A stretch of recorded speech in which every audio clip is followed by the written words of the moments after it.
आनंद मूर्ति श्री कृष्ण तत एव सुखोदयः तद्भिन्ना विषया सर्वे दुःखदा मायिकत्वतः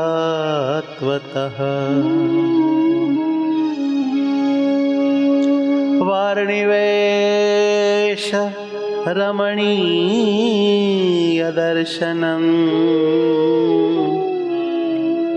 मंदहास रुचिराननाम्बुजम् पूजितं सुरनरोत्तमेर्मुदा धर्मनन्दनमहं विचिन्तये। ओम श्री पूर्ण पुरुषोत्तम नारायणाय नमो नमः। अक्षरधाम वासिने राजाधिराजाय नमो नमः। सर्वोपरि सर्वावतारिणे श्री स्वामिनारायणाय भगवते नमो नमः। सर्वकारण कारण परमध्येय स्वरूप श्री हरि कृष्ण महाराजाय नमो नमः।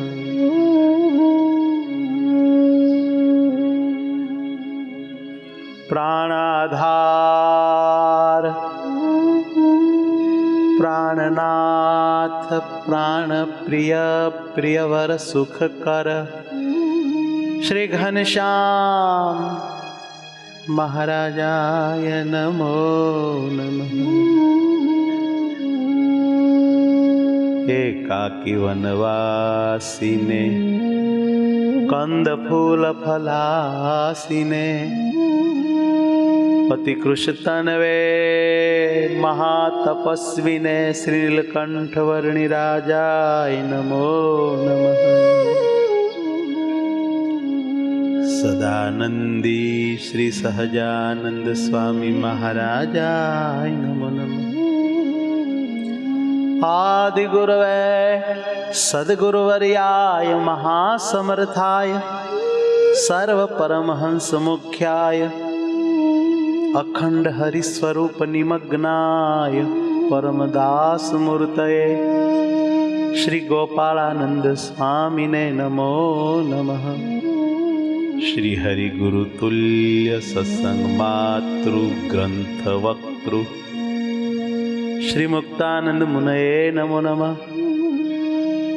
तत्शिष्य ग्रंथ लेखक श्री आधारानंद मुनये नमो नमः। ग्रंथ श्रोतृ भक्तराज दादा खाचराय नमो नमः। मम मोक्षदातृ गुरुवर्य श्री राधारमण स्वामी चरण कमलेभ्यो नमो नमः।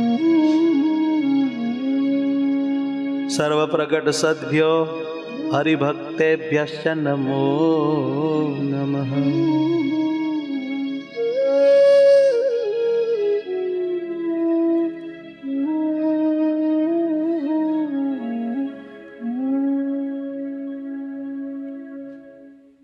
विक्रम संवत 2072 माक्षर वद 8 शनिवार तारीख 2 जान्युआरी 2016 कुंडलधाम। वाला भक्तो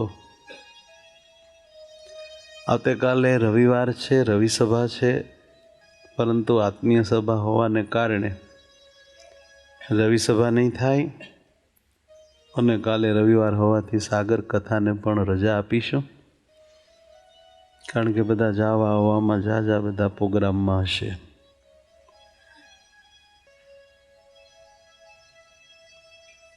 आजना सद्विचारो।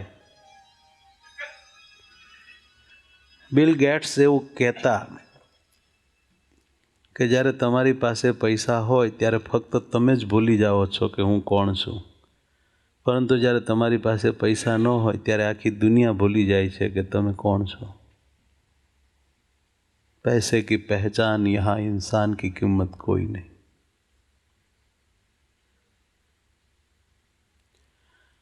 एक धनवान माणसना विचारो छे। आमांथी तो आपणे आटલું શીખવું કે આપણી પાસે પૈસા આવે ત્યારે આપણે ભૂલી ન જવું કે હું કોણ છું।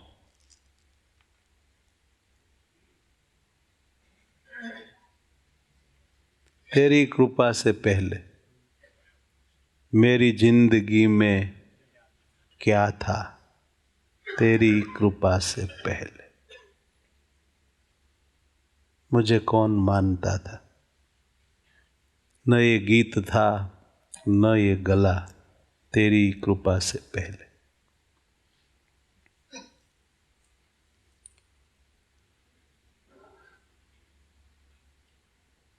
भूल जाते हैं हम कृपा पाकर कि हम कौन थे।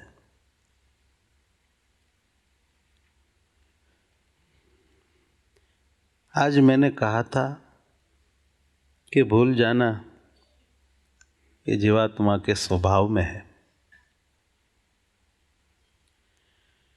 और यूं मानो कि भगवान ने जीवन जीने के लिए हमारे लिए ही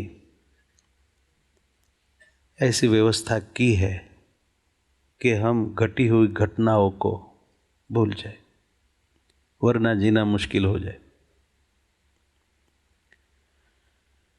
जब हम रात को सो जाते हैं तो थोड़ी देर के लिए हम सुसुप्ति में जाते हैं। उस वक्त सारे दिन की योग्य या अयोग्य, सुखद एवं दुखद जो जो घटना घटी हो, उन घटनाओं का हमारे दिमाग पर जो असर पड़ा हो, उन सभी पर इरेजर फेर जाता है।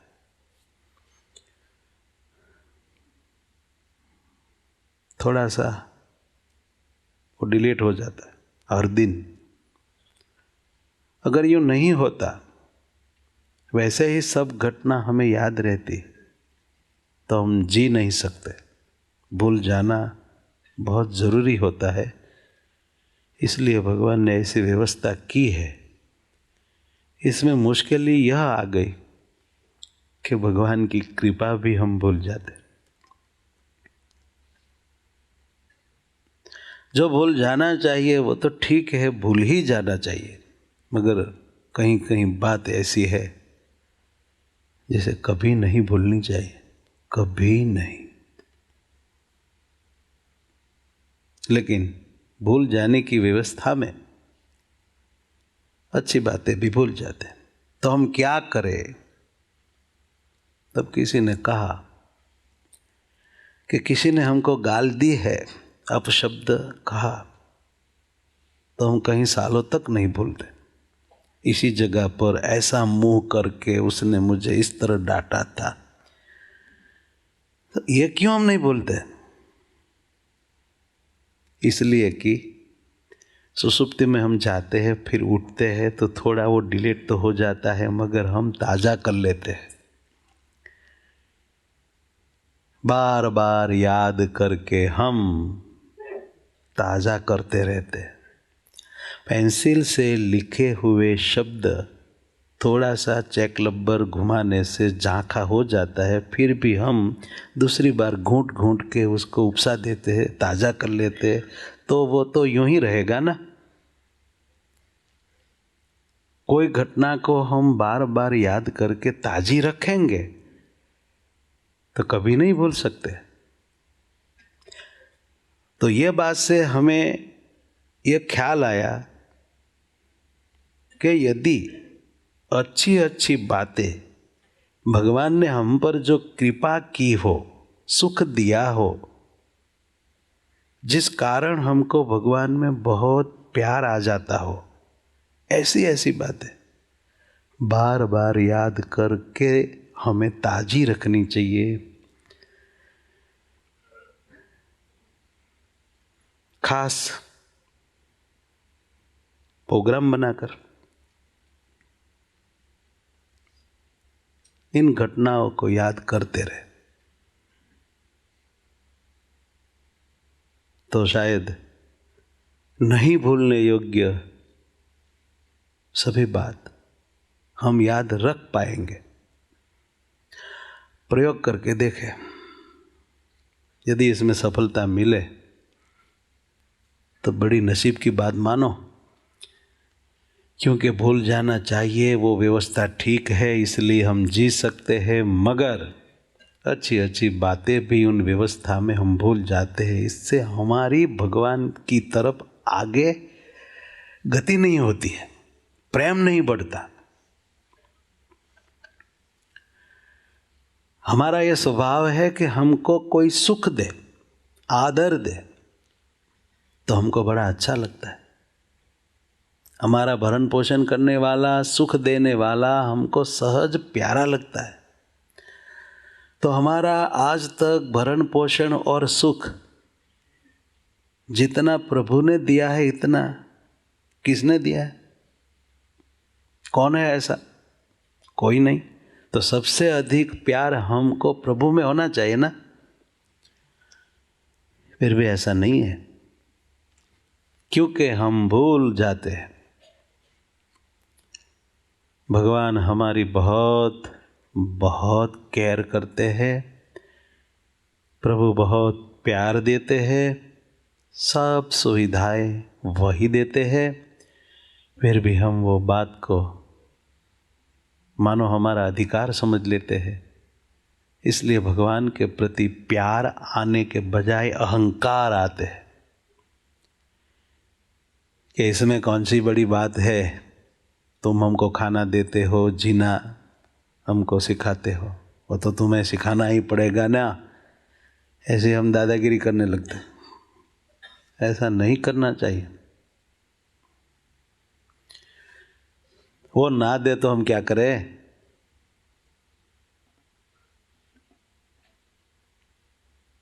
क्या कर ले भाई? इसलिए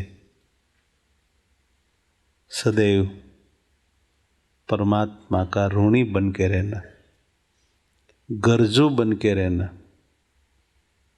इसमें ही हमारी भलाई है। जितना हो सके उतना ऋणी बने हम, जितना हो सके उतना, इसमें कोई नुकसान नहीं है। भगवान के ऋणी बनने में क्या भला नुकसान है? हम है ही। तो क्या करेंगे? हिंदी में हमारे भाई सतिंदर के लिए बोलता हूँ, आपको कोई दिक्कत नहीं है ना? चलेगा ना? यूँ तो मुझे हिंदी आती नहीं है, मगर जी के जाते हैं।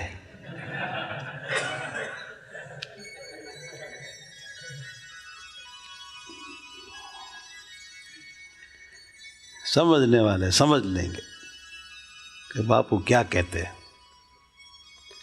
बापू कहते हैं कि भगवान का ऋणी रहना, हक नहीं मान लेना, हमारा कोई हक नहीं है। भगवान हमारे साथ ऐसा व्यवहार करे, उनको करना चाहिए, ऐसे हमारे पास कोई पावर नहीं है ही नहीं। हाथ जोड़ के रहना।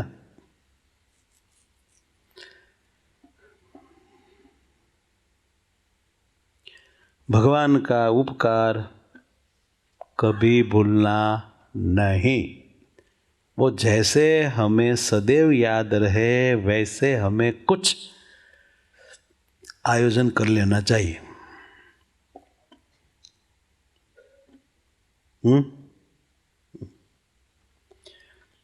હું શુક્રગુજાર છું એવા તમામ લોકોનો કે જેમણે બુરા વક્તમાં મારો સાથ છોડી દીધા। यदि बुरा समय में हमको छोड़ चले, उसका हम शुक्रगुजार कैसे हो सकते हैं भाई? फिर भी कहा कि मैं शुक्रगुजार हूँ, कारण के तेमने भरोસો હતો કે હું મુસીબતોનો એકલો સામનો કરી શકું છું। वो जानते थे मुसीबत के वक्त उसे किसी की ज़रूरत नहीं है, वो अकेला काफ़ी है। मुझ पर इतना भरोसा था उनको, इसलिए शुक्रगुजार।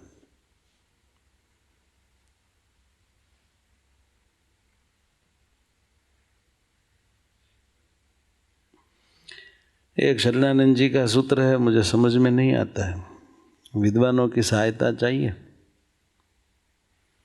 नहीं कि प्रवृत्ति में विचार और है की प्राप्ति में आस्था ही समर्थ है। आया है नहीं यानी निषेध, है यानी विधान। नहीं की निवृत्ति में विचार और है की प्राप्ति में आस्था ही समर्थ है। आए बात दिमाग में? मुझे जो लगता है बोलता हूँ। गड़बड़ घोटाला है तो योगेश भाई माफ करना, आप बड़े अभ्यासी हैं इसलिए ज़्यादा जानते हैं। और क्रांतिकारी बानी स्वामी शरणानंद जी की जो धवन जी ने एकत्रित की हुई सूत्रात्मक पुस्तिका है, वो पुस्तिका का पूरा इंग्लिश में ट्रांसलेशन हमारे सतेंद्र जी ने किया है। वो तो जानते ही होंगे उसका क्या अर्थ है, इसलिए विद्वानों के आगे मैं बोलूँगा।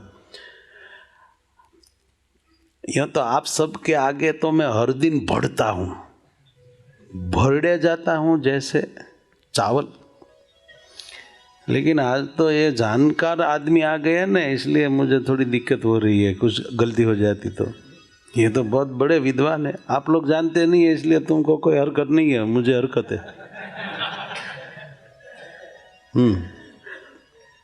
नहीं की निवृत्ति में विचार, जो नहीं है उसकी हमें निवृत्ति करनी है तो विचार काफी है। विचार से ही हम देह इंद्रियों आदि जो नहीं रहने वाला उन सभी का निषेध कर सकते हैं। विचार से मैं शरीर नहीं हूँ, ये शरीर मेरा नहीं है। विचार, ऐसे विचार करते रहे, मनन करते रहे तो हम नहीं से निवृत्त हो जाते। फिर है कौन है? परमात्मा। है की प्राप्ति में आस्था ही समर्थ है। आस्था, सुने हुए में आस्था। क्या आस्था? है दिखाई दे न दिखाई दे मगर है। वो मेरे है, मुझ में है, अभी है, ऐसी आस्था। नहीं की निवृत्ति में विचार समर्थ है की प्राप्ति में आस्था समर्थ है। आस्था को मजबूत बनाओ। और जो हमें नहीं चाहिए यह तो है ही नहीं, फिर भी हमको है ऐसा लगता है, तो विचार से ही जो नहीं है उसकी निवृत्ति हम कर सकते हैं। महात्मा कांई समझाणो न समझाणो। जे नथी एनी निवृत्ति करवी होय तेमां विचार समर्थ छे, अने जे छे एने प्राप्त करवा होय तो एमां मात्र आस्था समर्थ छे। एने मानी लो एटले तरत प्राप्त छे, एमां विचार शुं करवानो छे? एनो स्वीकार कराय, अने नथी एनो अस्वीकार कराय। अस्वीकार करवामां निषेध करवो पड़े छे, एमां विचार करवा पड़े छे। केम जे आपणे जरा ચોંટી गयुं छे अने छे एने उखाड़वाना छे नहीं, खाली स्वीकारवाना ज छे, एमां आस्था बहु थई गई एवुं स्वामीजी कहेता होय एवुं लागे। हवे मने लागे छे के तमने कांई समजाणुं। एक तो मने हिंदी आवड़े नहीं, अने पाछो हिंदीमां डापण करवा जाओ એટલે તમે વધારે ગોટે ચડો।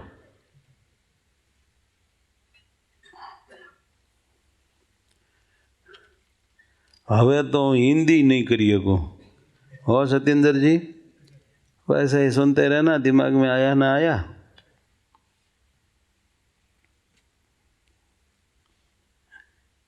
वाला भक्तो, આપણે ભૂદર મહેતા અને પ્રેમ કુંવર બાના દીકરી રળિયાતબા એના 5 સંતાન બધા રામાનંદ સ્વામીને સહજાનંદ સ્વામીના યોગમાં આવ્યા. નાગર બ્રાહ્મણ નરસિંહ મહેતાની દીકરીના આ બધા પરિવારજનો, એમાંના રળિયાતબાની વાતો કરીએ છીએ. મેં કાલે કહ્યું કે રળિયાતબાના યોગે કરીને ઉનાવા ગામ ઉપરાંત બાલવા ગામ વગેરે ત્યાંના નજીકના ગામોમાં પણ ઘણા લોકોને સત્સંગ થયો. ભગવાનને તથા પોતાના ગુરુદેવને અંધશ્રદ્ધા પસંદ નથી. અંધશ્રદ્ધાથી દૂર રહેવું એ પસંદ છે. હિંસા પસંદ નથી, અહિંસા પસંદ છે. તો હિંસામાં યજ્ઞ પણ પ્રભુને અને ગુરુજીને પસંદ નથી. અહિંસામાં યજ્ઞ એમને અતિ ગમે છે. આવું જાણીને રળિયાતબાઈએ પોતાના ઉનાવા ગામમાંથી અંધશ્રદ્ધા દૂર કરવી છે અને હિંસામાં યજ્ઞ બંધ કરવો છે. હવે એણે કેવી રીતે કર્યું, ઇતિહાસ બહુ જાણવા જેવો છે. તે ઇતિહાસ હું આપને જણાવું છું. પૂર્વકાળમાં ઉનાવામાં જગવિખ્યાત બનેલા વીર વિક્રમના અહિંસામય યજ્ઞથી અનેક લોકોનું રૂડું થતું. આગળ હું કહી ગયો. પરંતુ કાળે કરીને તેમાં સ્વાર્થી અને હિંસક વૃત્તિના માણસો ભળ્યા. પછી ધીમે ધીમે ક્યારે તેને હિંસામય બનાવી દીધો એ યજ્ઞને, તેની કોઈને ખબરે ન પડી. કાળે કરીને કેટલું ફરી જાય છે, કેટલી ઉથલ પાથલ થાય છે, એ તો અજબ ગજબની વાત છે. મધરાત પછી દૂર દૂરથી રસાલા સાથે આવેલા રાજવીઓ તેમાં પશુ બલિ ચડાવવા લાગ્યા. આ રીતે દુષ્ટ લોકોની મલિન વૃત્તિઓએ યજ્ઞને મલિન કર્યો. પછી તો અહીં વારંવાર હિંસામાં યજ્ઞ થવા લાગ્યા. હદ તો ત્યારે થઈ કે જ્યારે રાજસ્થાન તરફથી એક રાજવી તેના લશ્કર સાથે આવતો અને પોતાના ગમે તે એક યુવાન કેદીને શિરચ્છેદ કરીને યજ્ઞકુંડમાં હોમી દેતો. કોઈ ગુનેગાર હોય એમની સાથે એનું જ માથું કાપી આહુતિ દઈ દેતો. સ્થાનિક રાજવીઓને આ ગમતું નહોતું, પણ શું કરે, તેમની પાસે લશ્કર નહોતું. પેલો જરા લશ્કરવાળો રાજસ્થાનનો મોટો માણસ. એવા કાળે ભારત રાજ સત્તામાં પલટો આવ્યો. ધીરે ધીરે ગુજરાતમાં અંગ્રેજ હકુમતની સ્થાપના થઈ ગઈ હતી. સાદરાના પોલિટિકલ એજન્ટને માથે ગવર્નરનો હુકમ હતો કે કોઈ ધાર્મિક ઝઘડામાં બ્રિટિશ સૈન્યનો કદી ઉપયોગ કરવો નહીં. લો, આવો અંગ્રેજનો કાયદો કે ધાર્મિક બાબતની માથાકૂટ હોય તો બ્રિટિશ સૈન્યને એમાં જવાનું નહીં, માથાકૂટ નહીં કરવાની. પ્રજા લાચાર હતી, રાજાઓ પાસે સૈન્ય નહોતું. ભારતમાં અંગ્રેજની સત્તા આવી ગઈ હતી. ધાર્મિક ઝઘડામાં અંગ્રેજ સૈન્ય આપતું નહીં. પણ રળિયાતબા એક એવા હતા, ક્રાંતિકારી નારી. એને હિંમત મટી નહોતી, લાચારી આવી નહોતી. તેઓ પિતા ભૂદરજી મહેતા પાસેથી રાજકારણ પણ શીખ્યા હતા. ભણેલી નાગરાણી નગર તારે, આવી એક કહેવત છે નાગર જ્ઞાતિની કે ભણેલી નાગરાણી નગર તારે. એ ન્યાયે તેમણે તેમની વગની જોરદાર સોગઠી મારી. સોગઠી મારીમાં તો હોકઠાબાજી રેમાવે ને ખબર પડે. પીપળજના ઠાકોર સાહેબ, પીપળજ ગામ છે, ત્યાં રાજસત્તા હતી. ત્યાંના ઠાકોર સાહેબ રૂપાલ, નારદીપુર અને વાણિયા વેડાના પણ રાજવી હતા. આ ગામ એના. તેમના વેડા ગામના વહીવટદારની દીકરી પ્રેમકુંવરબા હતા. આ જ ઠાકોર સાહેબનું એક ગામ વેડા અને રળિયાદબાની બા વેડા ગામના હતા, પ્રેમકુંવર. આ પ્રેમકુંવર રળિયાદબા, ગંગાબા અને નાનાભાઈ વગેરેના માતુશ્રી હતા, કસળીબાના, જોઈતારામના. આ પ્રેમકુંવર બાનું કન્યાદાન પીપળજના ઠાકોર સાહેબે દીધેલું.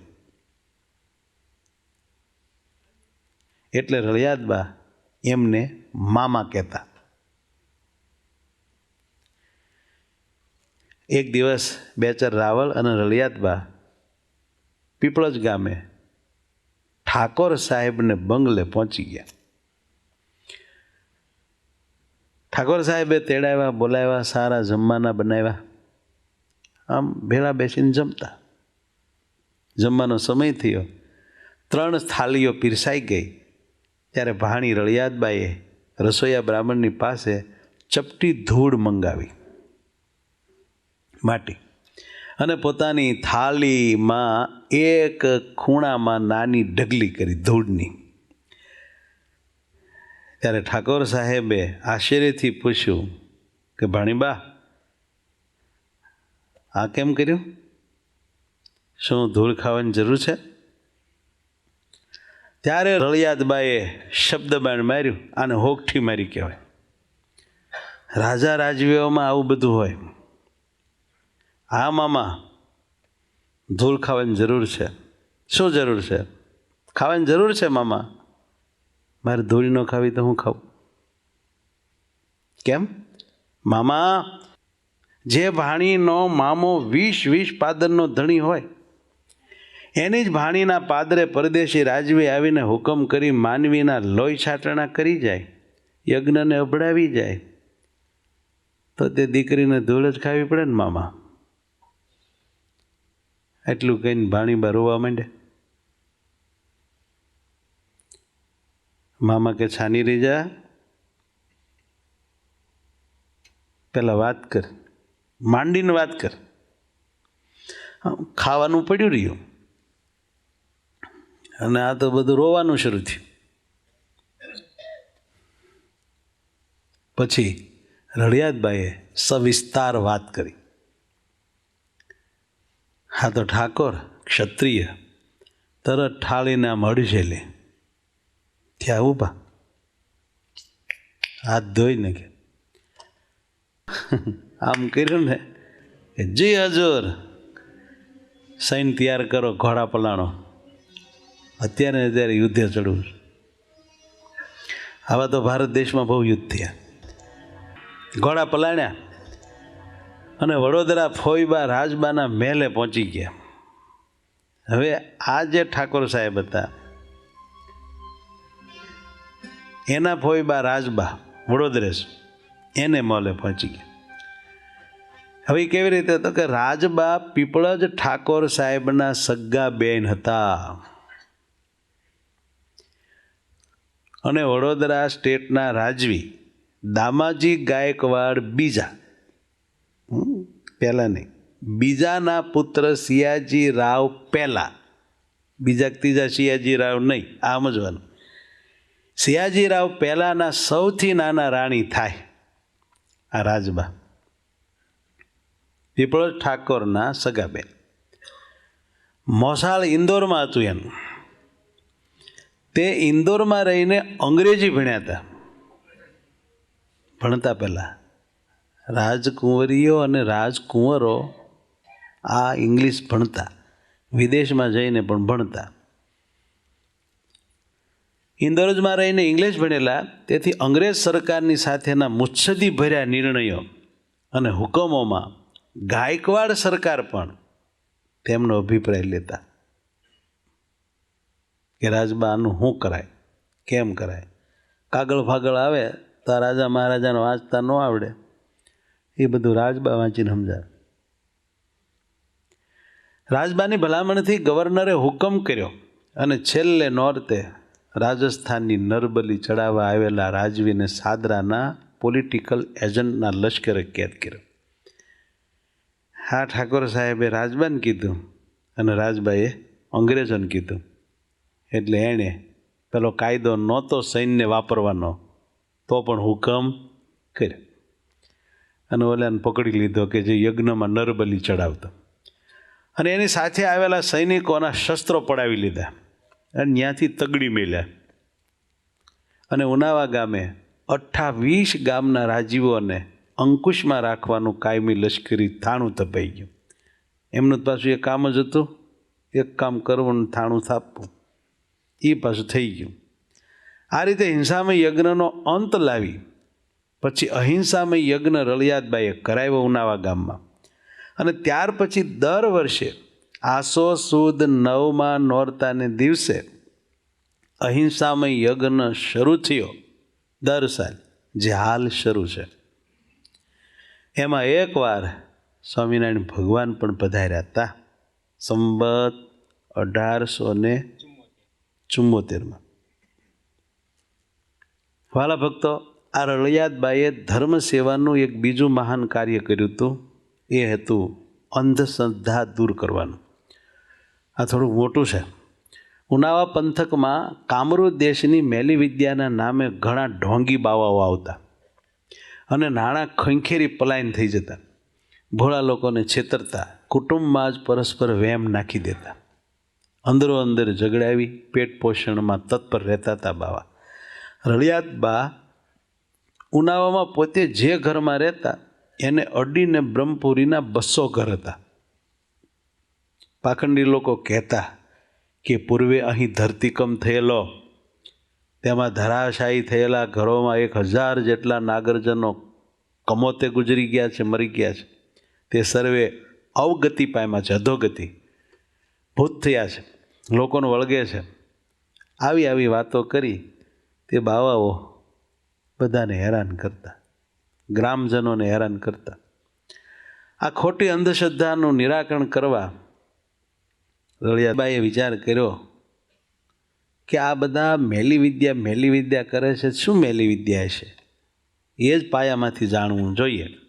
એટલે એમણે પોતાના ભાયાત ભાઈશંકરને ગોમતીપુરથી તેડાવ્યો અને એના દીકરા જીવા રાવળને કામરૂ દેશની વિશ્વવિખ્યાત 10 મહાવિદ્યા શીખવા ગાયકવાડ સરકારના ખર્ચે ત્યાં મોકલ્યા. એમની સાથે એનું રક્ષણ કરવા માટે પોતાના યજમાન કરશનદાસ પટેલ અને મનોહર બારોટને પણ મોકલ્યા. આ 3 જણા થયા. તેઓ આસામમાં આવેલા કામરૂ પ્રદેશમાં પીબેક નામે જે મહામેલી વિદ્યાવાળા બ્રાહ્મણ હતા ત્યાં ગયા, વિદ્યા શીખવા ગયા. ઉનાવા ગામના રળિયાતબાના કહેવાથી સરકારને ખર્ચે. આસામના ગૌહતી શહેરની પાસે આવેલ મયાંગ ગામનો તાંત્રિક નાગર બ્રાહ્મણ એટલે પીબેક. મયાંગ, મયા એટલે માતા અથવા તો માયા, એનું જ એક અંગ એટલે મયાંગ. પછી પીબેક 2 ગામ વસાવે છે, ભલા મયાંગ, બુરા મયાંગ. એમાં ભલા મયાંગમાં એની દીકરી ભલી વિદ્યા શીખવાડતી હતી, બુરા મયાંગમાં એ ભાઈ મેલી વિદ્યા શીખવાડતા. એટલે આવા નામ પાડેલા, ભલા મયાંગ, બુરા મયાંગ. અને એ એની દીકરી માયાના નામ ઉપરથી પાડ્યા હતા નામ. આવશે આગળ. હા, તાંત્રિક બ્રાહ્મણ ગૌહતી શહેરની પાસે આવેલ મયાંગ ગામમાં રહેતો હતો. પીબેક એનું નામ હતું. એનો થોડોક ઇતિહાસ, એ કોણ હતો. એની દીકરી માયા હતી, એને માયા કુંવર કહેશું. પાછળથી એ બેન ઉનાવા આવી હતી. તે ઉનાવા કઈ રીતે આવી એ પણ બધું જાણવા જેવું છે. આપણે બધું જાણીએ, એમાંથી આપણને ભગવાનનો મહિમા થશે, ભક્તોનો મહિમા થશે. પીબેકનું સાચું નામ માણક્ય જોશી હતું. શું હતું? માણક્ય જોશી. એનું મૂળ ગામ રાજસ્થાનમાં આવેલું બાંસવાડા હતું. આસામના નહીં, તે રાજસ્થાનના બાંસવાડાના માણેક્ય જોશી. આ ગામના રાજસ્થાનના પૂર્વ આરોગ્ય મંત્રી ભવાની શંકર જોશી પીબેકના ભાઈના વંશજ હાલ પણ છે. બાંસવાડાના ઘંટાઘર સામે ભવાની શંકર જોશીની જોશી લોજ ચાલે છે. તેમના પૂર્વજો વિસનગરથી રોજગારી માટે તેલંગણા ગયેલા, ત્યાં તેઓ પોતાને શર્મા અટકથી ઓળખાવા લાગેલા.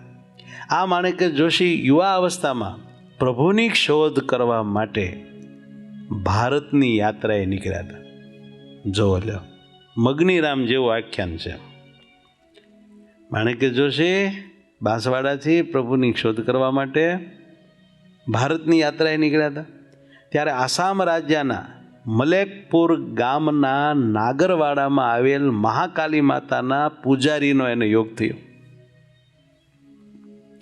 મલેકપુર એનું નામ હાલ ભલામયાંગ છે, આ મલેકપુરનું.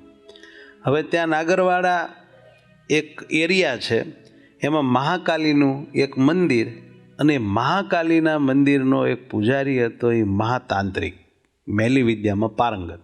એનો યોગ થઈ ગયો માણેક્ય જોશીને, રાજસ્થાનના. આ નાગર પૂજારીનું નામ હતું પ્રભાશંકર શર્મા.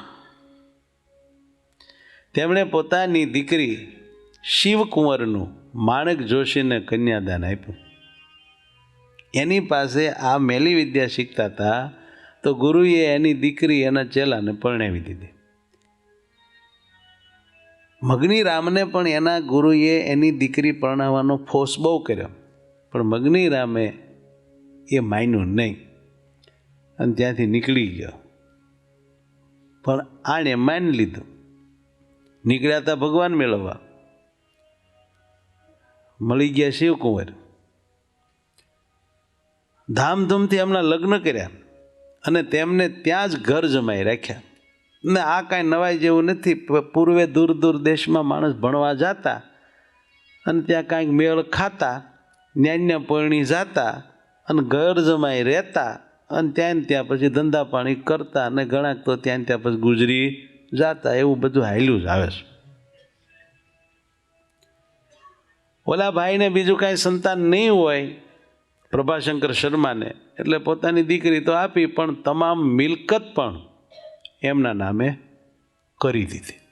અદ્ભુતાનંદજીને પણ એક મઠમાં આવું બનેલું, બધી સંપત્તિની દીકરી દઈ દેવા માટે કંઈક ઠરાવ કરેલો, અને સ્વામીને ભાગ્યા પછી આવું બધું હાલ્યા જ કરે.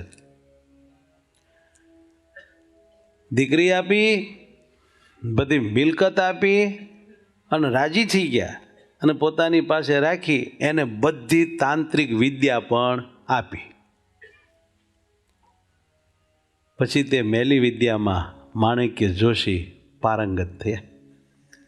આ રીતે સ્ત્રી, ધન અને સત્તા ત્રણેયનું માણેક્ય જોશીને પ્રાપ્ત થયું. એટલે પેલો ભગવાન મેળવવાનો જે ધ્યેય હતો ને, ટ્રાન્સફર થઈ ગયું ભાઈ. अब प्रभु की कोई ज़रूरत नहीं. આવું જ થાય છે. ભગવાનને રસ્તે નીકળેલા ને લગભગ ને બધાને આવું જ થાય છે. પછી ધ્યેય થઈ જાય હાવ ઢીલો. કાંઈ નહોતું ત્યાં ધ્યેય બહુ હતો, બધું મળી ગયા પછી હવે ભગવાનમાં પ્રીતિ નથી થતી, ને કાંઈ ધ્યાન ભજન વગેરે બધું ઢીલું. તો આમાંથી સમજ્યા કે ભગવાનને પામવા નીકળેલા માણેક્યભાઈ જોશી આસામમાં મલેકપુરમાં ભોગમાં ફસાણા. પછી તો મંત્રોના પ્રભાવથી અનેક લોકોને ખેંચવા લાગ્યા અને કાયમ માટે ત્યાં જ રોકાઈ ગયા. જો ભાઈ, પરમાત્મા એને જ મળે છે કે જેના અંતરમાં ભગવાન મેળવવાની ભૂખ હોય, એને માટે એણે કંઈક સાધના કરી હોય. વિવેકને ભગવાન સ્વામિનારાયણ મળ્યા, એની પાછળ જો આ નીકળ્યું, એમ એ બધાને નહીં મળી જતા. ખ્યાલ આવ્યો? એનું હતું પૂર્વનું કંઈક, એટલે એની પાસે ભગવાન આસામમાં ગયેલા. આ નાગર વિપ્ર માણેક્યને શિવકુંવર થકી એક પુત્રીનો જન્મ થયો. એનું નામ માયા રાખ્યું હતું, એને કે માયા કુંવર. નાગરમાં દીકરીની પાછળ કુંવર બોલવાનો રિવાજ છે, માયા કુંવર, નાન કુંવર વગેરે વગેરે. આ પુત્રીના જન્મ બાદ ટૂંક સમયમાં એમની માતા શિવકુંવર મરણ પામી હતી. પિતાએ પુત્રીને પાળી પોષીને મોટી કરી. પછી માયા કુંવર જ એના બાપને રાંધી ખવડાવતી, પીબેકને, એને કે માણેક જોશીને. તે આકંઠ દારૂ પીતો. દારૂ પીવે ને તો ગળા સુધી જ પીવાનો, ઓછો નહીં પીવાનો. આખંઠ દારૂ પીતો હોવાથી ત્યાંના મલેક, નાગા અને જેટિયા વગેરે આદિવાસી લોકો એને પીબેક કહીને બોલાવતા. પીબેક, પીવામાં એકો, પીબેક. આકંઠ દારૂ પીવે, પીવામાં એકો હતો એટલે પીબેક કહેતા, આસામની રીતે. તેણે પોતાની પુત્રી માયાના નામ ઉપરથી 2 ગામ વસાવ્યા. એકનું નામ રાખ્યું બુરામયાંગ અને બીજાનું નામ રાખ્યું ભલામયાંગ. તેમાં ભલામયાંગમાં માત્ર એમનો આશ્રમ અને બગીચો વગેરે હતા. આમાં તમને બતાવશે એ બધું, ત્યાંના ફોટા અશોકભાઈ એડવોકેટ પાડી આવ્યા છે. આશ્રમ અને બગીચો વગેરે હતા. અને જે વિદ્યાર્થી શિષ્યો ત્યાં તાંત્રિક વિદ્યા શીખવા આવે તેના રહેવા માટેના ઝૂંપડાઓ બાંધી આપ્યા હતા. તેની દીકરી માયા પણ શુદ્ધ અને સાત્વિક તંત્ર વિદ્યામાં પારંગત બની હતી, પણ એ મેલી વિદ્યા ન શીખી. શુદ્ધ અને આમ સારી સાત્વિક વિદ્યામાં પારંગત થઈ. તે લોકોને તે વિદ્યા શીખવાડતી હતી. પાછી પીબેક વિશેષતઃ આ બુરામયાંગ ગામમાં રહેતો. બાજુમાં જાંબુરા એક ગામ છે. જાંબુરા ગામમાં વિશેષ આદિવાસી લોકો રહેતા. તે ગામનો પણ પીબેક જ ધણી હતો. બધું એનું જ હાલે. તે બધા આદિવાસીઓ તેમના શિષ્યો હતા.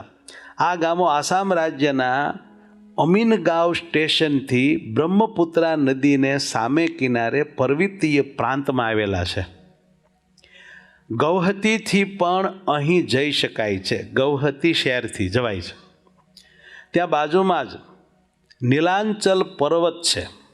આ નીલાંચલ પર્વત ઉપર કાલી, તારા, ભુવનેશ્વરી, ભૈરવી, છિન્નમસ્તા, બગલામુખી, ઘુમાવતી, માતંગી, શારદા, લક્ષ્મીજી સહિત કામાક્ષી દેવીનું પ્રસિદ્ધ મંદિર હતું.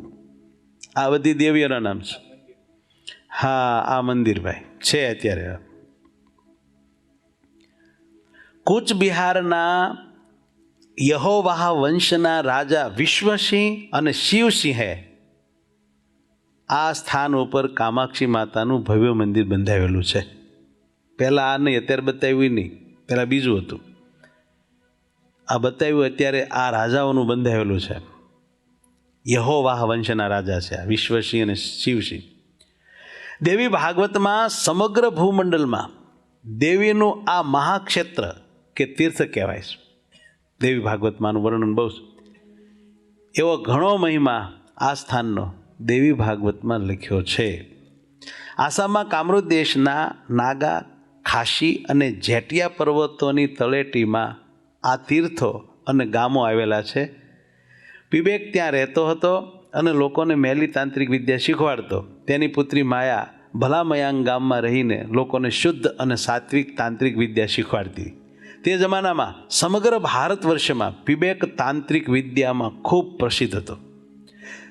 તે ઉમાનંદો ભૈરવનો પૂજારી હતો. ત્યાં ઉમાનંદો નામના ભૈરવ એક મંદિરના ખૂણામાં પધરાવેલા છે. એના પૂજારીને ઉપાસકો માણેક જોશી. આ ખૂણાવાળા લાલ છે ને એ ઉમાનંદો મહાદેવ છે. આ ઉમાનંદો શિવલિંગ બ્રહ્મપુત્રા નદીની વચ્ચે ટાપુ છે ત્યાં આવેલું છે. અને એક ઉમાનંદો ત્યાં શિવલિંગ છે, એ ટાપુ ઉપર આવેલું છે. આ સ્થળે બ્રહ્મપુત્રા નદી 3 કિલોમીટરના પટવાળી પોળી છે. તે સમયે ઉનાવાના રળિયાદ બાને પોતાના ગામમાં ચાલતો હિંસામય યજ્ઞ ગાયકવાડ સરકારની મદદથી બંધ કરાવ્યો. તેના બીજા જ વર્ષે ગામમાં ભયંકર કોલેરાનો રોગ ફાટી નીકળ્યો. અસંખ્ય લોકો તેમાં મૃત્યુને પામ્યા. રળિયાદબાને લોકો ન કહેવાના મેણા મારવા માંડ્યા, વેણ કહેવા લાગ્યા. છતાં ભગવદ નિષ્ઠા અને ગુરુનિષ્ઠાના પ્રતાપે તેઓ અડગ રહ્યા. થાય આવું. પરંતુ કામરૂ દેશમાંથી આવેલા બાવાઓ ખૂબ જ વહેમ અને અંધશ્રદ્ધા ફેલાવા લાગ્યા હતા. પછી રળિયાતબાને આ વિદ્યાનું મૂળ શું છે તે જાણવાની જરૂર જણાણી. કેમ જે કામરૂ દેશની વિદ્યાથી સૌ પરિચિત થાય તો જ જનતાને સમજાવી શકાય કે આમાં બીવાની કાંઈ જરૂર નથી, એનો સામનો આ રીતે કરાય અને સાચી શુદ્ધ ભક્તિ ઉપાસના પ્રવર્તાવી શકાય અને લોકોને સાચું જ્ઞાન આપી શકાય. આવા હેતુથી જે મેં કહ્યું હમણાં એમ રળિયાતબાઈએ ત્યાં વિદ્યા શીખવા માટે ગાયકવાડના સરકારના લાગવગથી એના ખર્ચાથી આ બધું જાણવા પોતાના ભત્રીજા જીવા રાવળ, મનોહર બારોટ અને યજમાન કરશન પટેલને ગાયકવાડના જ ખર્ચે ત્યાં મોકલ્યા. તેમનું રક્ષણ કરવા માટે ગુરુદેવ રામાનંદ સ્વામીની ચરણરજની પોટલી આપી. રામાનંદ સ્વામીની ચરણરજ કરાવી લેતા હશે તો એની ધૂળની એક પોટલી પહેલાંને કહ્યું ઘારે લઈ જાઓ. કાંઈ મુશ્કેલી આવે તો ગુરુદેવના ચરણરજને તમે મસ્તકે લગાવી દેજો. કારણ કે ત્યાં તો બીજા દેશમાં જવાનું, મેલી વિદ્યા શીખવાની, હું હોય હું ન હોય, કે તમારા ચરણરજ લગાડી દેવાની. ગુરુ પ્રતાપે તમારી સર્વત્ર રક્ષા થશે, રળિયાતબા કહે છે. ગભરાશો નહીં. આમ આશીર્વાદ આપ્યા અને ત્રણેયને કામરૂ દેશમાં મોકલ્યા. છે ને ક્રાંતિકારી, વિદ્વાન છે, સંસ્કૃતની ડિગ્રીઓ પ્રાપ્ત કરી. પહેલાં લોકો ઉપડ્યા તે શોધતા શોધતા શોધતા આસામ રાજ્યના ભલામયંગ ગામમાં પૂગ્યા, જ્યાં પીબેક અને એમની પુત્રી માયા કુંવરી રહેતા હતા. ત્યાં ઠેઠ પહોંચી ગયા. રસ્તામાં લોકો એમને કહેતા, એ ક્યાં જાઓ છો? તો કે પીબેક પાસે. લોકો કહેતા, જો તમે ત્યાં જાશો તો તે માયા તે ત્યાં જનારાને દિવસે ગધેડા બનાવી દેશે અને રાત્રે કૂતરા બનાવી દે. આવી તો એમની અફવા ચાલતી હતી, અહીંયા જશો નહીં. આવી વાત સાંભળી છતાં રળિયાતબાના વચનમાં પૂર્ણ વિશ્વાસ રાખી તેઓ ત્યાં ગયા. હવે જે થાય તે ગધેડા કૂતરા. ત્યાં જઈને એણે તપાસ કર્યો કે આ ગધેડા ક્યાં છે ને કૂતરા ક્યાં. ત્યારે ખ્યાલ આવ્યો કે ત્યાં રહેનારા લોકોને માયા ઘણા સમય સુધી દિવસે ગધેડાની જેમ કામ કરાવતી અને રાત્રે કૂતરાની જેમ ચોકી કરાવતી. આવા બધા કામ હોંપતી હતી. તેથી ખોટી વાયકા એવી ચાલેલી. આમ હકીકત એવું તો નહોતું, બટ ભાઈ અત્યારે કાંઈ છે નહીં કે તમને મોકલે. ત્યાં પહોંચીને તેઓ માયા કુંવરને મળ્યા, આ ગુજરાતી ત્રણેય. અને જીવા રાવળે પોતે એમ કહ્યું કે હું નાગર બ્રાહ્મણ છું. એટલે એ ખુશ થઈ ગઈ. કેમ જે એ નાગર બ્રાહ્મણ રાજસ્થાનના મૂળ, તો એને બહુ ગમ્યું. પરિચય આપ્યો. એ તો પરદેશમાં ગયા હતા. આપણે અત્યારે અમેરિકામાં કોઈક રહેતા હોય એને જઈને એમ કે હું ઇન્ડિયન છું, તો ઇન્ડિયનને નાતે એને હેત થાય. એમાંય વળી નાત એક હોય તો વિશેષ હેત થાય. બહુ આનંદ થયો. તેમની પ્રભાવશાળી વાણીથી માયા પ્રભાવિત થઈ હતી. જીવા રાવળની વાણી બહુ પ્રભાવશાળી હતી, એને બહુ ગમી ગઈ. ગુજરાતની જનતાને અહીંના લોકો ત્યાં આવી વહેમ અને અંધશ્રદ્ધા દ્વારા પરેશાન કરે છે, તે માટે અમે સત્ય શોધવા માટે આવ્યા છીએ એમ કહ્યું આ ત્રણેય. પછી માયાએ તેમને ત્યાં રહેવાની સારી વ્યવસ્થા કરી આપી. થોડા સમય સાથે રાખીને તેઓને માયાએ શુદ્ધ અને સાત્વિક તાંત્રિક વિદ્યા શીખવી. પણ આ બધું શીખવું સારું નહીં. આગળ આનું પરિણામ આવે છે. મેલી વિદ્યા ને વિદ્યા આવું બધું શીખવું નહીં, ભક્તિ કરવી. વાલા ભક્તો, આ લોકોને શીખવી. આ સમયે માયાએ જીવા રાવળ વગેરેને પોતાના ધર્મભાઈ તરીકે સ્વીકાર્યા. જો એવી ડાય હતી. ધર્મના ભાઈ તરીકે જીવા રાવળને એને માન્યા.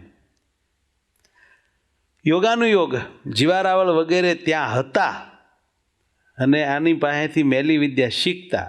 એ જ સમયે યાને કે સંવત 1853 કાર્તિક સુદ પૂનમના દિવસે સ્વામિનારાયણ ભગવાન વન વિચરણ કરતાં કરતાં નીલકંઠ વર્ણીના વેશે આ ભલામયાંગ ગામે પહોંચ્યા.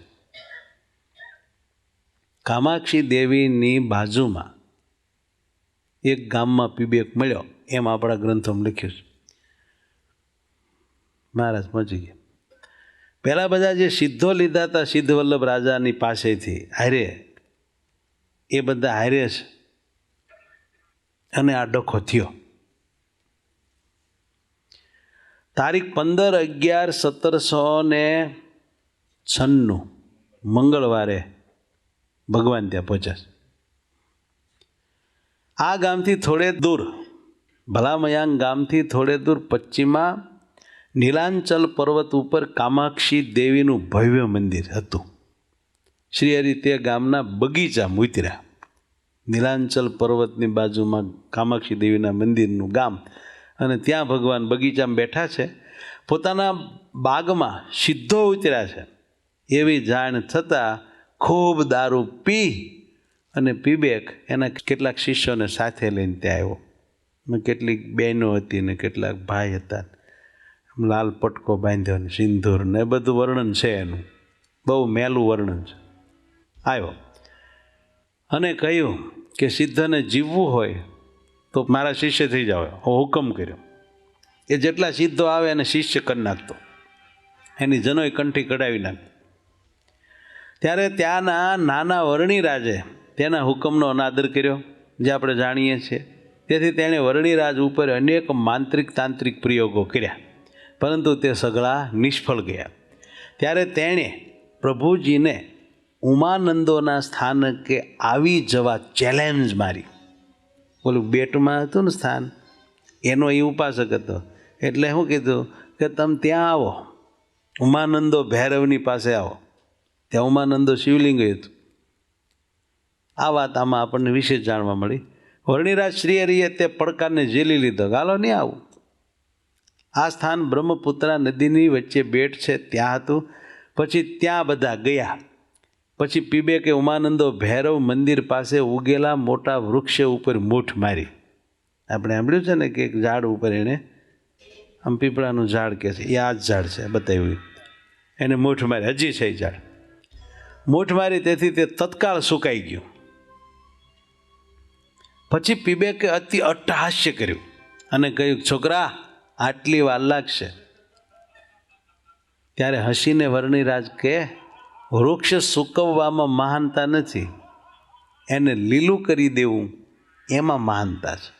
તમારી તાકાત હોય તો લીલું કરી દો તો હું તમને મહાન માનું. હવે એવી જ પાછી એની પાસે મૂઠ નહોતી. આ બધું એવું હોય ને, એ કામ એનાથી ન થયું, સમજ્યા. પછી વર્ણિરાજ શ્રીહરિએ એ ઝાડ ઉપરથી મેલી વિદ્યાની મૂઠ પાછી વાળી અને ઝાડ ઉપર અમી દ્રષ્ટિ કરી અને વૃક્ષે લીલું થઈ ગયું હતું.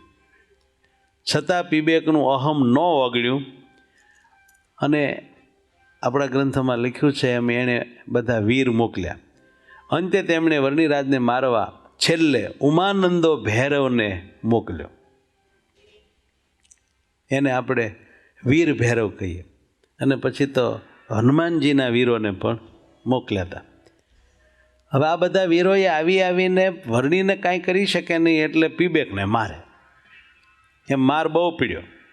છેલ્લે આમણે પાછા ફરીને ઉમાનંદોએ જ પીબેકને ખૂબ માર્યો અને કહ્યું, તું જેને મારવાની વાત કરે છે અને અમને જેને મારવા મોકલે છે તે તો સ્વયં પરમેશ્વર છે. માટે સુખી થવું હોય તો તું તેને શરણે જા. એમ કહીને વીર ગયા. એ જ સમયે ઉમાનંદો શિવલિંગમાં મોટા કડાકા સાથે તિરાડ પડી ગઈ. તિરાડ પડી ગઈ હતી. તે બધું જોઈ પીબેક ધ્રુજી ગયો અને પછી શ્રીહરિને શરણે થયો. આપણા ઇતિહાસ મુજબ આ ઘટના બધી આગલે દિવસે બની હતી. આમ તો પહેલાં છે ને આ લોકોએ સાધુ સંતો જાણી અને આમ બ્રાહ્મણ ખરા ને એટલે આ સિદ્ધોને નીલકંઠ વર્ણીને રસોઈ આપી હતી. પહેલાં જમાડ્યા હતા એ ગામના માણસો, આના હગા હોય. અને પછી સિદ્ધો નામ સાંભળીને મગજ ગયો કે સિદ્ધ તો જગતમાં હું એક જ છું, તમે સિદ્ધ કેમ છો? પર લડાઈ કરી. અને તે દિવસે શું કર્યું કે હનુમાનજીના વીરોએ બહુ માર્યો એટલે લોથપોથ થઈ શરણે થયો, પગે લાગ્યો, માફી માગી, પછી ઘરે આવ્યો. ને ઘરે આવીને આખી રાત ઊંઘ ન આવી કે હું હાર્યો કેમ એમ, એક છોકરા આગળ. પછી રાતે એણે આ ઉમાનંદો ભૈરવને બોલાવ્યો, ખૂબ દારો પાયો, ખૂબ માંસ ખવાડ્યું, અને પછી નીલકંઠ વર્ણીને મોકલ્યા. તો નીલકંઠ વર્ણી સૂતા હતા ત્યાંથી 10 કદમ છેટે એના પગ ચોંટી ગયા. તે સવાર સુધી એમનો ઊભો રહ્યો. સવારે પ્રભુ જાગ્યા ને ત્યારે એની બીક બહુ લાગી. પછી ભાગવા ગયો પણ ભગાણું નહીં. પછી હાથ જોડીને માફી માગી.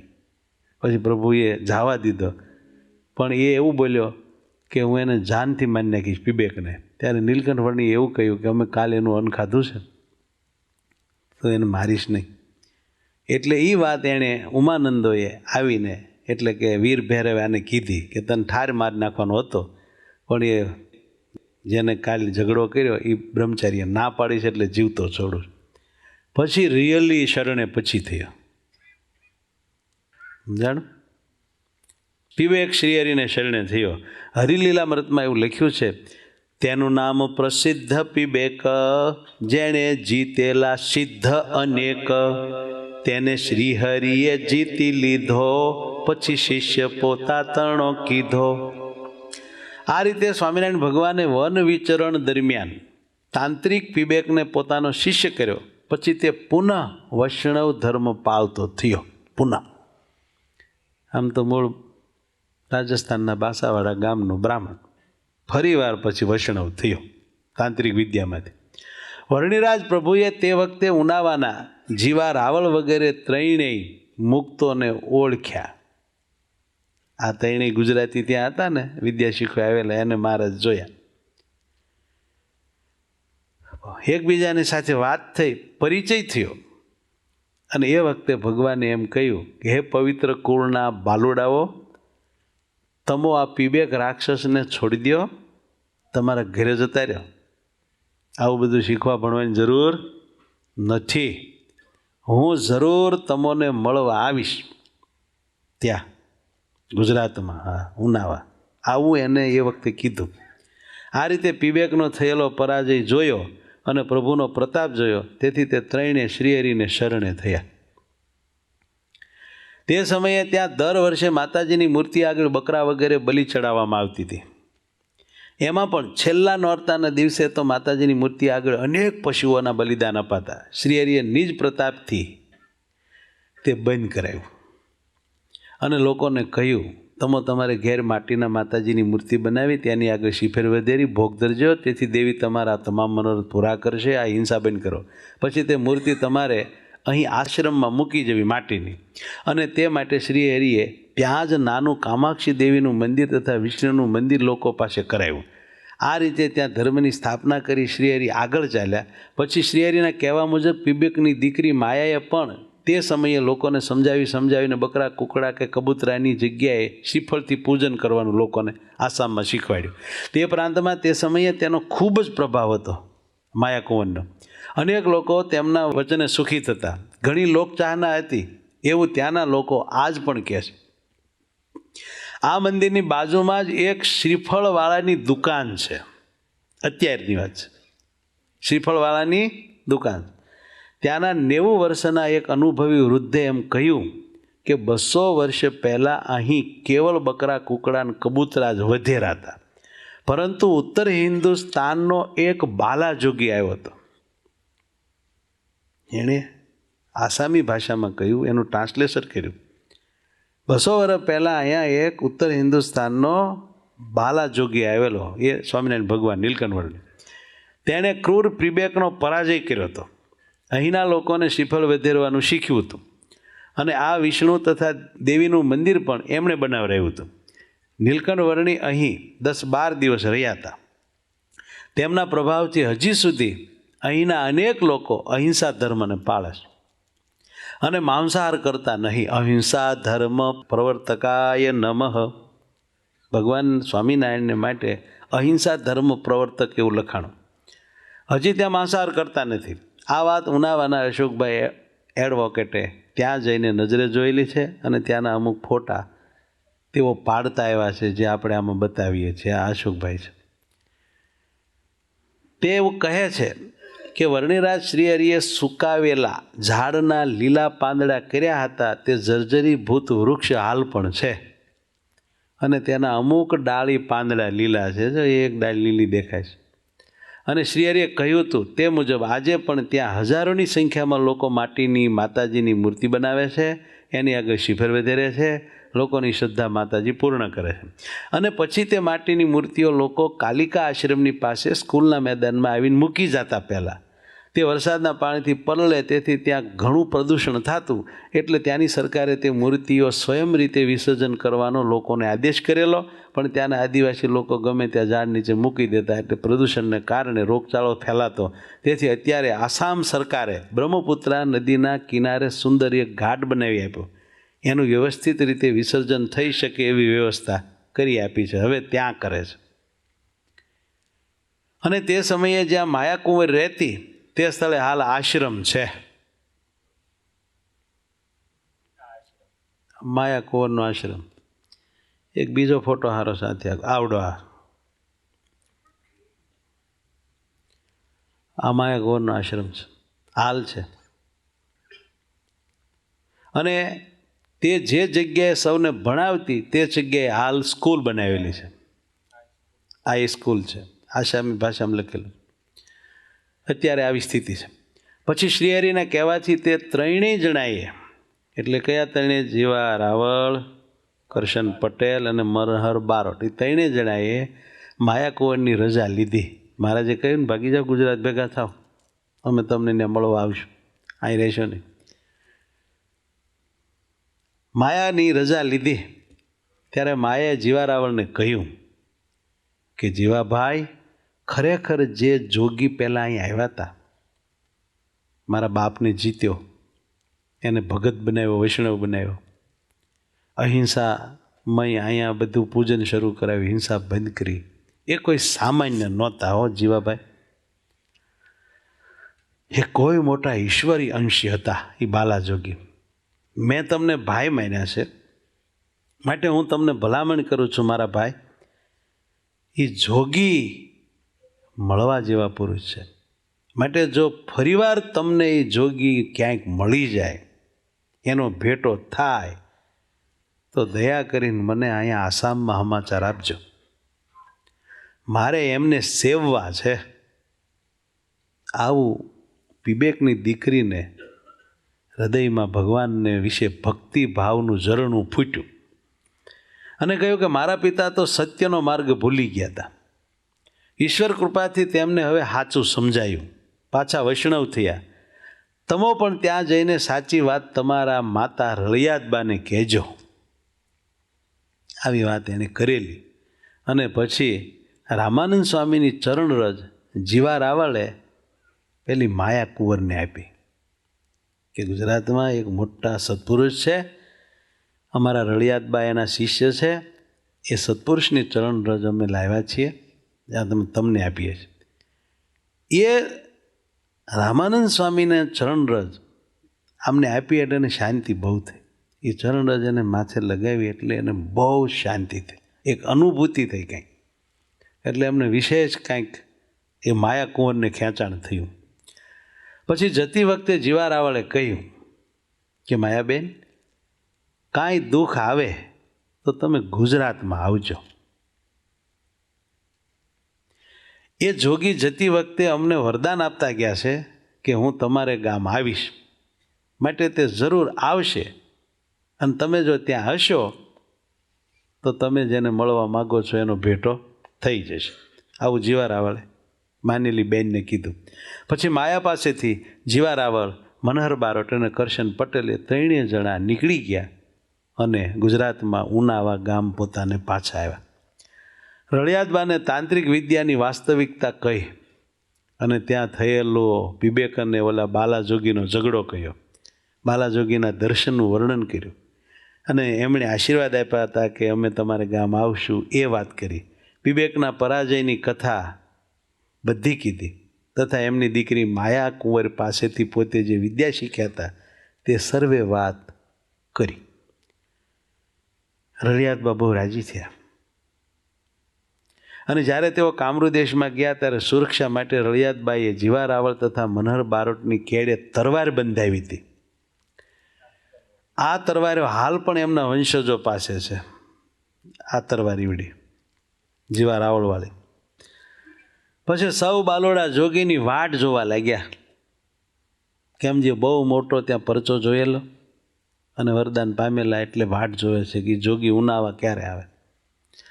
અંધશ્રદ્ધા અને બાવાઓની તાંત્રિક વિદ્યાની સાચી વાત સમજતા રળિયાતબાઈએ તે પ્રાંતમાં ક્રાંતિ સર્જી અને પોતાના ગામમાંથી પણ અંધશ્રદ્ધા અને વહેમ દૂર કરાવ્યા.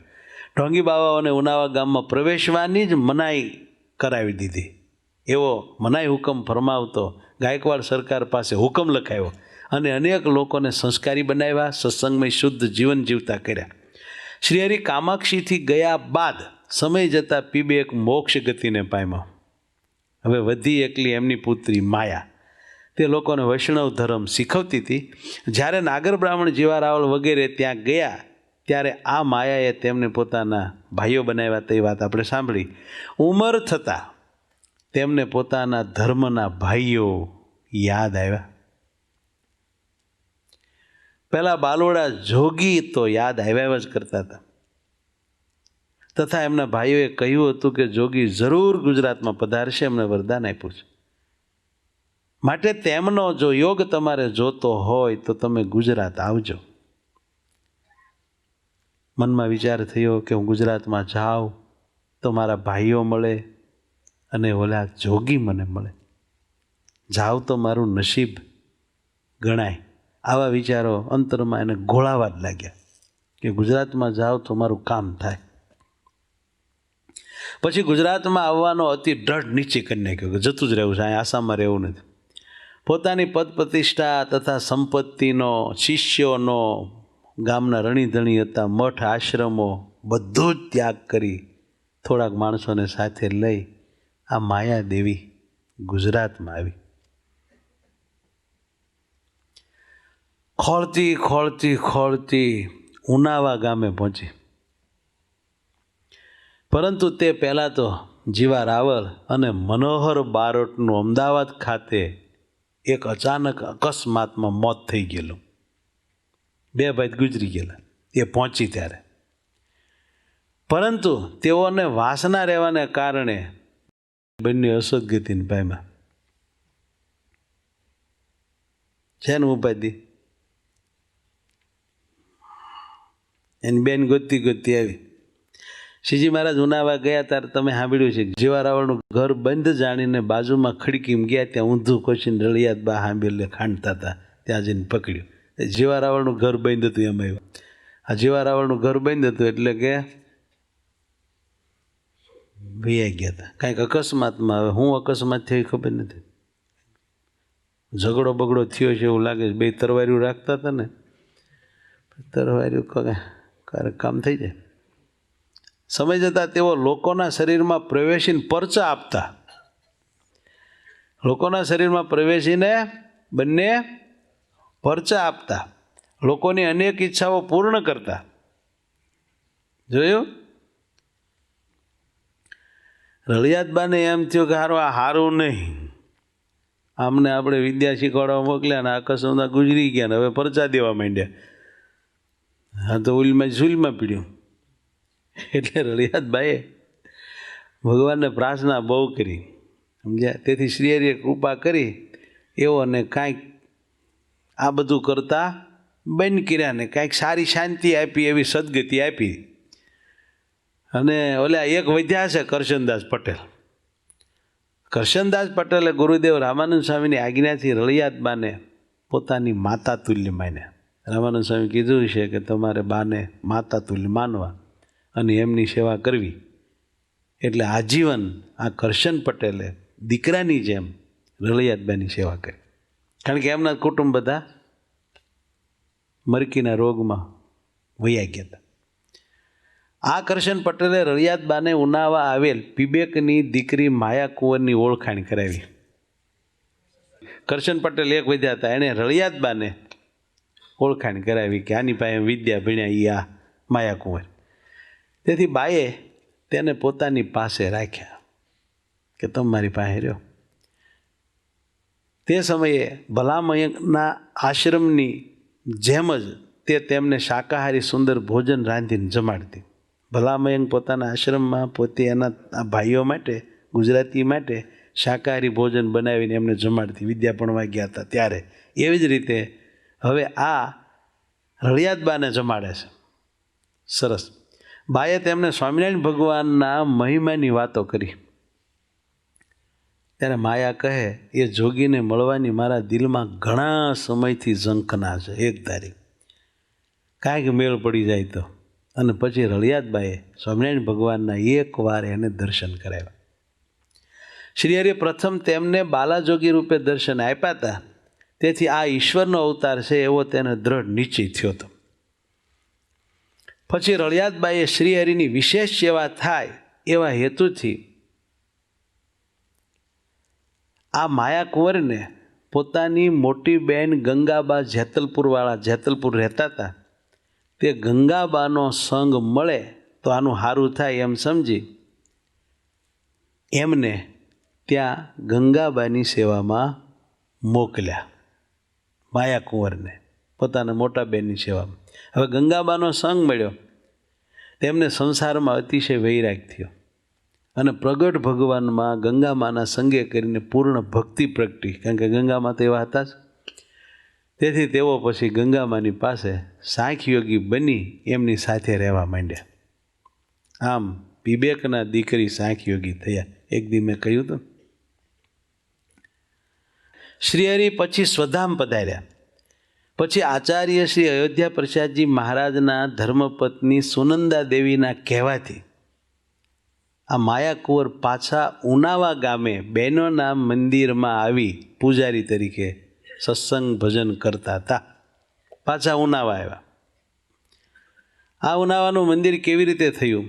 તો ઉનાવાના રળિયાતબાના પતિ બેચર રાવળ વગેરે 12 ભાઈઓ હતા. તેમાં જે તે સમયે આવેલા મરકીના રોગમાં બધા ભાઈઓ અક્ષરવાસી થઈ ગયા હતા. તેથી તે 12 ભાઈઓના મકાનની જગ્યા એમ નામ રળિયાતબાની પાસે આવી ગઈ હતી ને ખાલી પડી હતી. તેમની બંને ઓરમાન દીકરીઓ જે ફૂલકુંવર તથા રૂપકુંવર, જેનું આપણે સાંભળ્યું હતું, તેઓ એ ઉનાવામાં લગ્ન કરી પોતાની સાથે જ રાખ્યા હતા. આ 2 દીકરીઓને જ્યારે મિલકતની વહેંચણી કરી ત્યારે 3 સરખા ભાગ કર્યા. ઓલા બધા 12 મકાનના તે 2 ભાગ બંને દીકરીઓને આપ્યા અને 1 ભાગ ભગવાનને અર્પણ કર્યો. તે સ્થાનમાં જ પ્રથમ ભાઈઓ બહેનોના નાના મંદિરો કર્યા ઉનાવામાં. બહેનોનું મંદિર આ બધા બ્રહ્મપુરીમાં જ. બહેનોનું મંદિર તો રળિયાતબાઈએ જ બનાવરાયું હતું. તે બહેનોના મંદિરની સેવા પ્રથમ માયા કુંવર કરતી હતી. ઉનાવાના બહેનોના મંદિરના પૂજારી સાંખ્યયોગી માયાબેન થયા હવે પહેલાં. તે સમયે કરશન પટેલના પરિવારની દીકરી રાયબા વગેરે માયા કુંવરના સત્સંગથી સાંખ્યયોગી બન્યા હતા. પાછા આ અને પટેલની દીકરીઓને પાછી સાંખ્યયોગી બનાવેલી. આ રીતે ત્યાં રહ્યા થકા અનેક બહેનોને સત્સંગ કરાવ્યો માયા કુંવરે અને ત્યાંથી જ તેઓ અક્ષરવાસી થયા હતા. પીબેકના દીકરી માયા અક્ષરવાસી થઈ પછી તે મંદિરની સેવા તે માયાબેનના શિષ્યા સાંખ્યયોગી દિવાળીબાએ સંભાળી લીધી. ત્યાર પછી દિવાળીબા અક્ષરવાસી થયા પછી એમના શિષ્ય સાંખ્યયોગી હરખાબાએ સંભાળી. ત્યારબાદ રાયબાબાએ સેવા સંભાળી અને તેઓ અક્ષરવાસી થયા પછી એ જ પરિવારના અવલબા સાંખ્યયોગી થયા, કરશન પટેલના પરિવારના. તેમણે આજીવન એ મંદિરની સેવા કરાવી અનેક બહેનોને સત્સંગ કરાવ્યો હતો અને ત્યાર પછી ઉનાવામાં બહેનોનું મંદિર નવું થયું. આ પ્રાય બહેનો કરશન પટેલના પરિવારના હતા સાંખ્યયોગી. હાલ આ કરશનદાસ પટેલના પરિવારના કાંતાબેન માયા કુંવરની પરંપરામાં સાંખ્યયોગી છે. એની પરંપરાના અત્યારે કાંતાબેન છે. તેઓ પણ સત્સંગનું પોષણ કરાવી રહ્યા છે.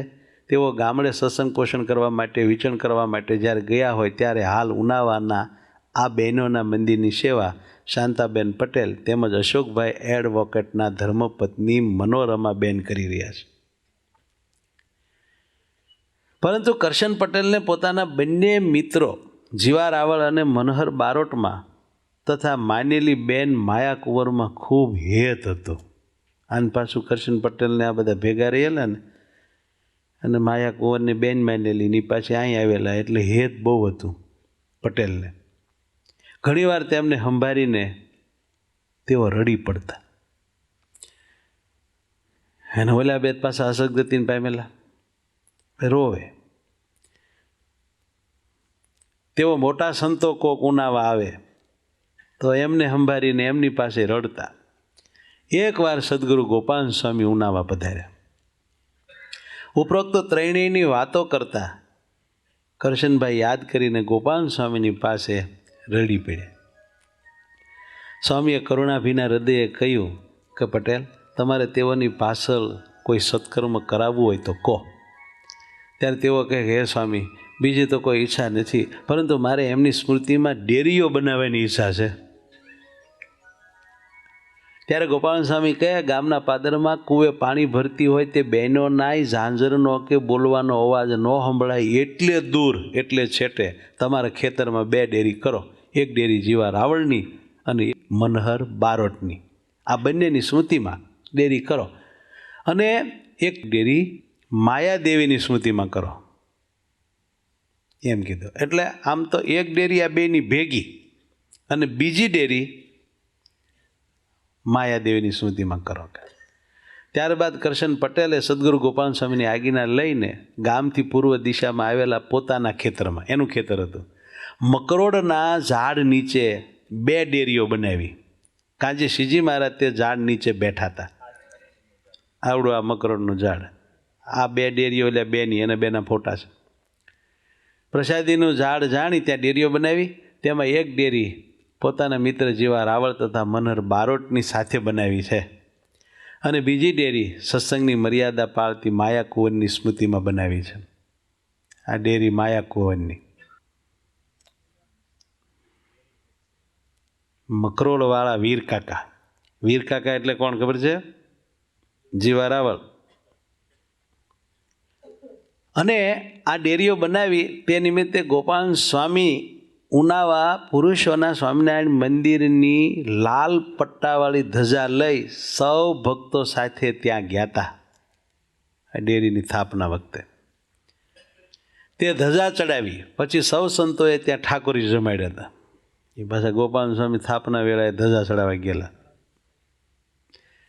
ત્યારે ગોપાલ સ્વામી રાજી થઈને કહ્યું કે જીવા રાવળ બહુ જ સુરવીર હતા, આમ તરવાર્યું રહીને છે ને, બહુ સુરવીર હતા, તેથી લોકો હવે તેમને વીર કાકા તરીકે માનશે, પૂછશે. એટલે મકરણવાળા વીર કાકા, આ ગોપાલ સ્વામીએ નામ પાડ્યું વીર કાકા. તો વીર કાકા તરીકે માનશે, પૂછશે.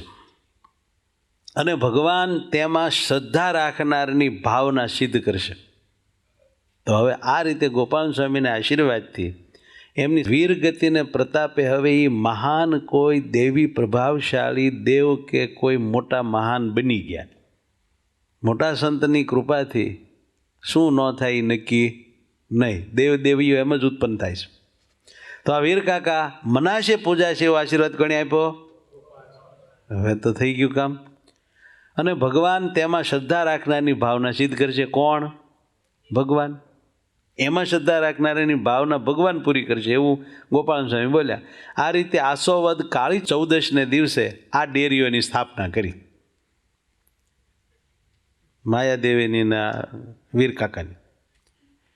તે સમયે સમગ્ર બ્રિટિશ ઇન્ડિયામાં મિલિટરી એક્ટ હતો. મિલિટરીનો એક કાયદો હતો કે ખૂબ જ મહત્ત્વના જે હિન્દુસ્તાની દેવળો હોય એના ઉપર જ અંગ્રેજોનો રેડ જેક, અંગ્રેજી ગવર્નરની પરવાનગી લઈને ફરકાવી શકાતો. લાલ પટ્ટીવાળી ધજા, લાલ પટ્ટીવાળી, એ બહુ સારું હિન્દુસ્તાની કોઈ મંદિરો એના ઉપર જ લગાવાતો, એવો અંગ્રેજી કાયદો હતો. સમજાણું? પરંતુ અંગ્રેજો સ્વામિનારાયણ ભગવાનથી એટલા બધા પ્રભાવિત હતા કે તેમણે સ્વામિનારાયણ ભગવાનના સંતોને તેમના નાના મોટા મંદિર ઉપર આ ધ્વજ ફરકાવવાની પરવાનગી આપી હતી. એટલે વીર કાકાની ડેરી ઉપર પણ ગોપાલ સ્વામીએ ધજા ફરકાવી દીધી. આ ત્રણેય સ્વામિનારાયણ ભગવાનના ભગત હતા, વીર કાકા, મનહર બારોટ અને માયાદેવી. તેથી તે સ્વામિનારાયણ ધર્મમાં આવતા હોવાથી તેમને લાલ પટ્ટીવાળી ધજા ચડાવવાની છૂટ અપાણી. ત્યારથી તે પ્રાંતમાં ભક્તરાજ જીવા રાવલ ઉર્ફે વીર કાકાની પૂજા થાય છે અને માનતાની પ્રથા ચાલુ થઈ છે, આજય ચાલુ છે. હાલ પણ દર વર્ષે કાળી ચૌદશને દિવસે ગોપાલ સ્વામીએ પાડેલી પ્રથા મુજબ સ્વામિનારાયણ મંદિર ઉનાવામાંથી લાલ પટ્ટાવાળી ધજા લઈ લોકો વાજતે ગાજતે વીર કાકાની જગ્યાએ જાય છે. ત્યાં મોટો મેળો ભરાય છે, લોકો તેનું પૂજન કરી શ્રદ્ધા ભાવના અર્પણ કરે છે. આજે પણ આ પ્રથા ઉનાવા ગામમાં ચાલુ છે. આજે એડવોકેટ અશોકભાઈ કહેતા કે મેં મારી જન્મકુંડળી જોરાવી લગ્ન પહેલાં, તો એમાં મારે કોઈ સંતાનનો યોગ જ નહોતો. તેથી મેં નક્કી કર્યું કે મારે ભણવું જ નથી. લગ્ન કરું તો વાંજ્યા મેણું લાગે ને, ન ભણી કોઈ ન કહે. તેમના સંબંધીઓ સમજાવે છતાં તે લગ્નની ના જ પાડતા. પછી એક દિવસ અશોકભાઈના ખાસ મિત્ર અને કરશનદાસ પટેલના વંશજ વિઠ્ઠલભાઈ પટેલના શરીરમાં વીર કાકા આવ્યા અને અશોકભાઈને કહ્યું, અશોક તું લગ્ન કર, તારે 5 પુત્ર થશે. આ તો ગોપાલ સ્વામીનો પ્રતાપ. ત્યારે તેઓ કહે, કાકા મારે 5 પુત્ર થશે તેની ખાતરી શું? વીર કાકા કે તારો પહેલો પુત્ર જે તિથિ અને જે સમયે તારો હસ્તમેળાપ થાય તે તિથિ અને તે સમયે જન્મે તો માનજે કે વીર કાકાનો આપેલો છે. અશોકભાઈ કે બીજા પુત્રો તમારે આપેલા છે તેની ખાતરી શું? ત્યારે વીર કાકા કહે તારો બીજો પુત્ર પણ વૃષભ રાશિમાં જન્મે માનજે મારો આપેલો છે. પછી અશોકભાઈને શ્રદ્ધા બેઠી. ત્યારબાદ તેમણે લગ્નની હા પાડી. પછી તેમનો સંબંધ વિસનગરમાં ત્યાંના સુબા લાલજી દેસાઈના વંશજમાં મનોરમાબેન હતા એમની સાથે થયો. મારા જ્યારે લાલજી સુબાની નહોતી થતી તકરાર, એના વંશજમાં મનોરમાબેન સાથે લગ્ન થયા અને સંવત 2026 ચૈત્ર વદ સાતમ તારીખ 28 એપ્રિલ 1970 મંગળવારે બપોરે 12 વાગ્યે એમનો હસ્તમેળાપ થયો હતો. લગ્ન બાદ 1 વર્ષે પૂરું થતાં અશોકભાઈને ઘેર મનોરમાબેનની કુખે સંવત 2027 ચૈત્રવદ સાતમ તારીખ 17 એપ્રિલ 1971 શનિવારના રોજ વૃષભ રાશિમાં બપોરે 12 વાગ્યે તેમના પ્રથમ પુત્રનો જન્મ થયો. વીર કાકાએ કીધું એમ જ એમનું નામ વીર કાકાના વી ઉપરથી રાખ્યું વિરલભાઈ. પછી 2 વર્ષે જતાં એ જ તિથિએ બપોરે 12 વાગ્યે બીજા પુત્રનો જન્મ થયો. એમનું નામ વિરાંગભાઈ રાખ્યું વી ઉપરથી. પછી ત્રીજા સંતાનનો જન્મ પણ વૃષભ રાશિમાં થયો. તેથી વીર કાકાની સ્મૃતિમાં એમના નામ પણ ક્રમથી વીરેશભાઈ અને બીજા સંતાનો 2 દીકરી થઈ વિરક્તિબેન અને વિરક્ષાબેન રાખ્યું. વીર કાકાના વી ઉપરથી ભાઈઓ બહેનોના બધાના નામ અશોકભાઈએ વી ઉપરથી રાખ્યા, વિરક્તિબેન અને વિરક્ષાબેન. આ પરિવાર ખૂબ સુખી છે. એમાં વી ઉપરથી 5 સંતાનોના નામ પાડ્યા છે. તેમાં હમણાં અમે છારોડી ગુરુકુળમાં જે મોટો યજ્ઞ થયો 1111 કુંડીનો, એમાં અમે ગયા હતા. ત્યારે ગુરુકુળમાં આ વિરેશભાઈ જે કીધા એ અમને મળ્યા હતા, અશોકભાઈના દીકરા. અને એમણે મને ત્યાં પછી ફોનમાં વાત કરી હતી કે અમારા વીર કાકાના આશીર્વાદથી જન્મ થયા છે, બધા ભાઈ બહેનના નામ વી ઉપરથી છે. આ વિરેશભાઈ ગાંધીનગરમાં રહે છે અને ગુજરાત સચિવાલયમાં ઉચ્ચ હોદ્દા ઉપર માનવ સેવા આપી રહ્યા છે. વળી એમણે PM મોદી સાહેબ સાથે પણ તેઓના મંત્રીમંડળમાં રહીને સારી સેવા આપી હતી. ગોપાલ સ્વામીને વચને આ વીર કાકા આજે પણ સૌની ઈચ્છા પૂરી કરે છે. વીર કાકાનો આવો પ્રતાપ હોય તો ગોપાલ સ્વામીનો પ્રતાપ કેટલો? એ ભાઈ, અને ગોપાલ સ્વામી જેવા અનેક મુક્તોના નાથ સર્વાવતારી સ્વામિનારાયણ ભગવાનનો મહિમાન પ્રતાપ કેટલો હોય એમ વિચારીએ તો આપણને ભગવાનમાં હેત થાય. આટલી વાત કરીને હવે અમે બંધ થઈ જઈએ. બધાને ભાવથી જય સ્વામિનારાયણ. મારા સહજાનંદ પ્રાણ પ્યારા, મારી આંખલડી ના તારા, તમે રાજી રહેજો સ્વામી, ના ભૂલનારા. તમે મળ્યા તો સુખ છે જાજુ, મારે હૈયે હૈયાના હાર અતિ પાવી ગયો છું શું વાલા અતિ પાવી ગયો છું વાલા મને મળ્યો તમારો પ્યાર તમે રાજી રહેજો ત્રણ પેજ જ રહ્યા.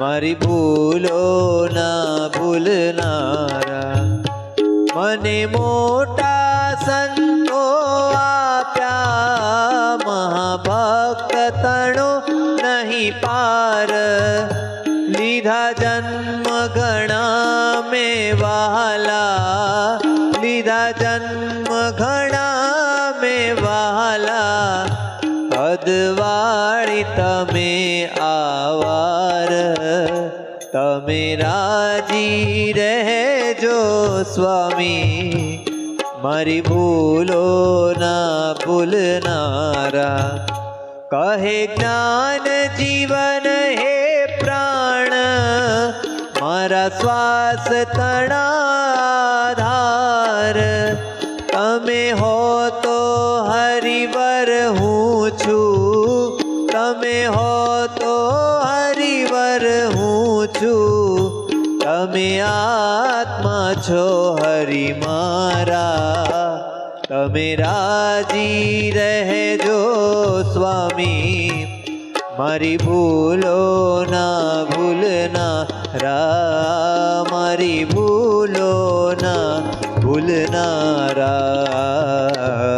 सत्संग में अब आए जैते संत हरिजन भाइयों तैते सब है मुक्त अनादिये ही स्वभाव अब भूल गए ते ही स्वभाव अब भूल गए ते ही। સહજાનંદ સ્વામી મહારાજની જય.